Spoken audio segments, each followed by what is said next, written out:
Saturday marks International Holocaust Remembrance Day, a time to honor victims and survivors. There's a show on Broadway that tells the true story of a singing group that was forced to stop singing because of anti-Semitism. CBS 2's Lisa Rosner sat down with the actors and one of the creators of the musical, Harmony.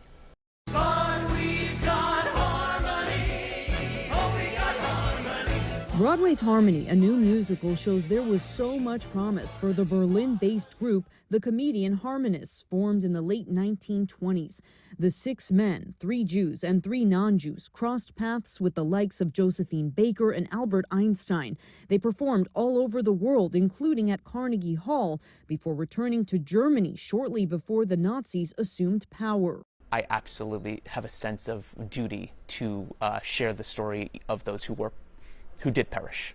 Zal Owen plays the founding member, Harry Frommerman. The group was forced to split up, but everyone survived. Many of the Jewish members' relatives, though, did not. A personal tie for Owen, who says at least a dozen of his relatives were killed in Auschwitz. Frommerman's pictures and personal letters hang in his dressing room. Those letters directly talk about the trauma he went through. He sort of has a lost sense of identity in his older years.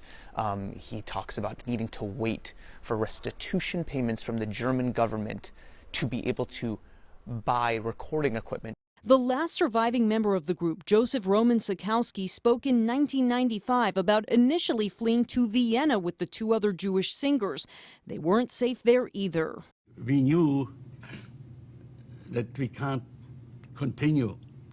We will have to separate. He eventually immigrated to California. In the late 90s, lyricist and book author Bruce Sussman and composer Barry Manilow met with him and refer to him as Rabbi. Rabbi's entire family, his mother, father, sisters, and brothers, all perished. This was a show about the quest for harmony in what turned out to be the most discordant chapter in human history. Julie Benko's character Ruth is a Jew married to a non-Jewish member of the group, standing up to the Nazis, and she was later murdered. My bio in the program, I dedicate it to the memory of the nameless who perished in the Holocaust. The story touches on what led up to the Holocaust, something that is poignant more now than ever.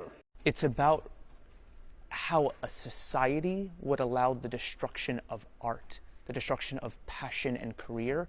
It's clear what could come next. In a time when anti-Semitism and fascism are on the rise in a huge way here at home, it just feels so timely to tell this story. After immigrating to the Upper West Side, Frommerman later returned to Germany to be a translator in the Nuremberg trials. He had a score to settle. First there was